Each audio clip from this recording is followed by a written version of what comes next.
nervous because I'm here now. Hey guys, welcome into another episode of 410 Sports Talk. I'm James Haskell, along with my co-host Glenn Martin, and we are here to talk about some rumors circling around the rumor mill, and one guy in particular, the wide receiver out of Tennessee, the Tennessee Titans, Corey Davis. We all know him well at this point, and apparently the Ravens have been said to be connected to him in that they're going to pursue him in free agency, try and woo him. He's officially going to be open for wooing. And the Ravens look like that he is the apple of their eye, according to NFL Rumors. Check it out on Twitter, NFL Rumors. But before we talk more about our opinions of Corey Davis and his fit here, take a second, hit the subscribe button. Make sure to leave your comments and opinions below. We like interacting with you guys, and give us a like, all the above. And all right, Glenn. So let's talk about it. Corey Davis. Yeah. I think you like him more than I do off the jump, but talk to me about him and your feelings towards Corey Davis. Okay. All right. Well, I guess I'll try and convince you as to why he is the perfect fit here in Baltimore. Okay. All right. Well, we talked about going into this offseason that the Ravens are missing that big body possession type receiver. Okay. He's 6'3", 210 pounds. So I think he's got the frame that we're looking for, because when I look at the roster right now, I see a bunch of fast guys, and then Boykin, who plays, who's 6'4", but he plays like he's 5'4".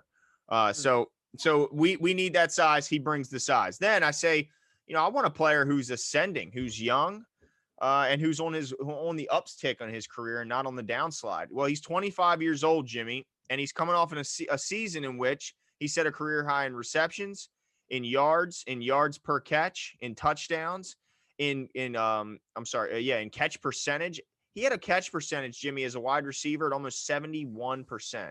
That is extremely, extremely high. And if you look at him in the ranks of and the other receivers, I mean, if you just look at PFF, they had him as the 10th best receiver in the league last year, ahead of guys like Keenan Allen, Calvin Ridley, Jarvis Landry, Tyreek Hill, DK Metcalf, Antonio Brown. I mean, the list goes on. Michael Thomas. This guy was rated ahead of them. So I think he comes from an offense. It's a run first offense. So he's comfortable blocking. He's a good blocker. He grades out as a talented blocker. So he's a guy who's used to, a run first scheme. So he wouldn't be coming in and being that diva type who would be unhappy with his targets or receptions. I mean, this guy seems like the absolute perfect fit here in Baltimore, the piece that they're missing on the outside.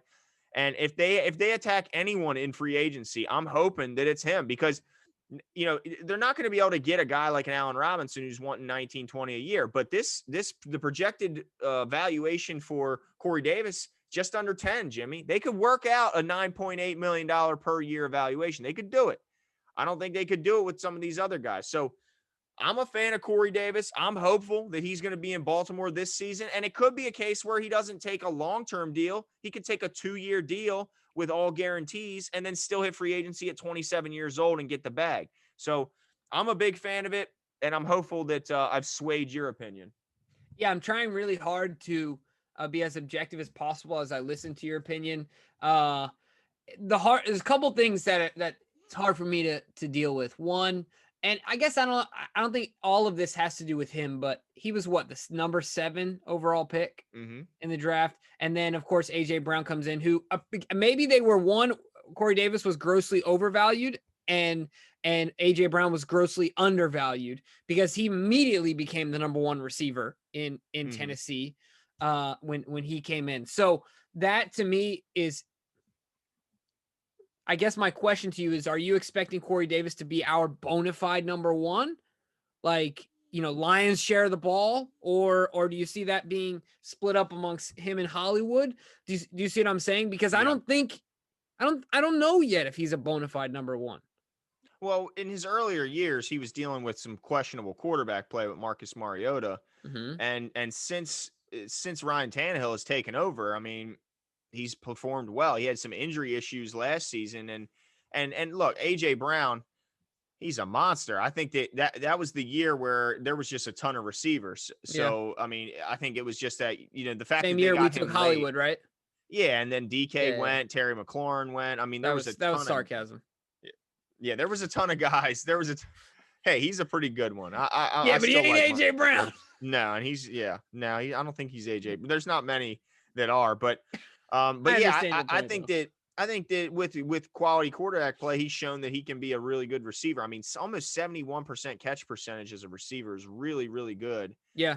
And he's coming from Ryan Tannehill. I think he's a really good player, play action type quarterback. So as long as you fill him with that same type of offense, which I think we're expecting to have that in Baltimore, I think he'll play well. Now, let me ask you this. I do agree with your points, but how do you feel about the market valuation of him? Under 10 million a year is what Spot Track has him at, Mm-hmm. and under $40 million in the total contract value. Yeah. How do you feel about that? Because if you're saying Allen Robinson is wanting what, like 17 to 19 a year, Yeah. is he really that much better in your eyes to Corey Davis, where their market, the disparity between the two will be that much different? So I asked that question to say, where's your limit as far as how much you're willing to commit to Corey Davis? Yeah, I guess I mean, look, I want it to be under 10 or under, but I guess I'd go as high as 11. Mm-hmm. But it really depends on the length of the deal, because if you Yeah. can work it out to where it doesn't impact the cap greatly because you can spread it out over a long term, then that's one thing. But if you're talking about a short term deal that's all guaranteed, yeah, I wouldn't want to see it go over 11. And I'm hopeful that they can keep it under 10. But I think the reason Allen Robinson's commanding so much is because the guy never drops a ball, and he's Mm-hmm. done it with questionable quarterback play and still getting the job done. So, he can say, I don't care who's at quarterback, I'm going to put up numbers as long as you got to throw me the ball, but as long as I get the targets, you'll get the numbers, and I can guarantee that. And I've shown that when Nick Foles and what's his name? The other, Trubisky. yeah, Mitchell Trubisky, I can still put up numbers. So, I don't think he's had the injury issues that Corey Davis has had, but yeah, I mean, I don't know. Corey Davis, there's a reason he's not up there. And I think the reason he's not up there as far as getting that 18 million a year is because he's had some injury issues and because he's had some years where he hasn't necessarily lit up the scoreboard. But again,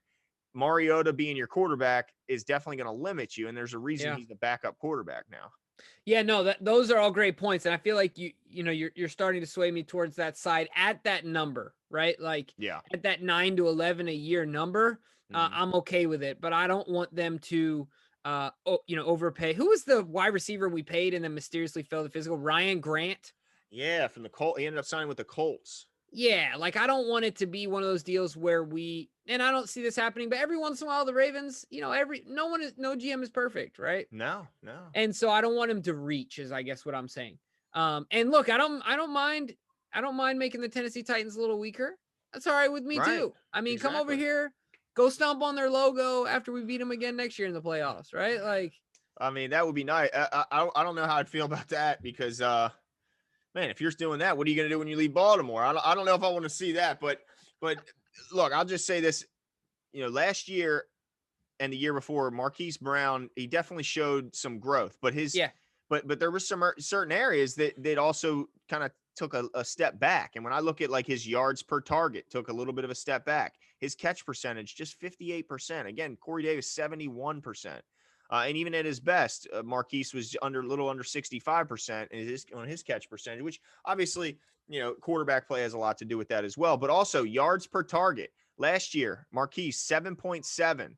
Corey Davis, 10 yards per target. So I think he would just be a perfect addition. And I'm excited to see that there's a link made, because usually if there's smoke, there's fire. And NFL Rumors is pretty good on Twitter. They're pretty. They got their ear to the ground, I guess you'd say.